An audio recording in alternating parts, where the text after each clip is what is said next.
बहुत समय पहले ऊंचे ऊंचे पहाड़ों के बीच बसे एक छोटे से गांव में आर्या नाम की एक दयालु लड़की रहती थी। वह हमेशा लोगों की मदद करती और कभी किसी का बुरा नहीं चाहती थी।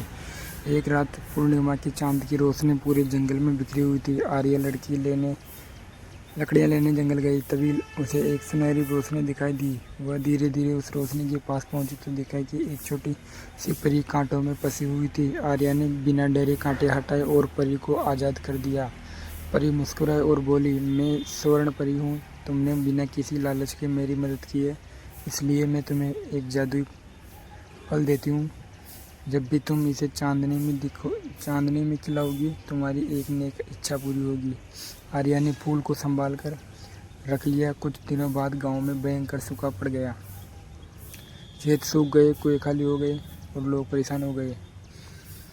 आर्या चाहती तो उस फूल से अपने लिए महल या सोना मांग सकती थी, लेकिन उसने चांदनी में फूल खिलाकर कहा है, हे जादुई शक्ति, मेरे गांव में फिर से पानी और हरियाली लौट आए।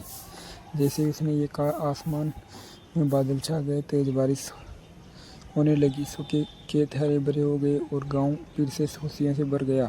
उसी रात स्वर्ण परी फिर प्रकट हुई और वह बोली, जिस इंसान का दिल दूसरों के लिए धड़कता है, वही सच्चे जादू का हकदार होता है। ये कहकर परी ने पूरे गांव पर अपनी सुनहरी रोशनी बिखेर दी। उस दिन के बाद गांव में कभी अकाल नहीं पड़ा और लोग हमेशा दया और ईमानदारी से रहने लगे।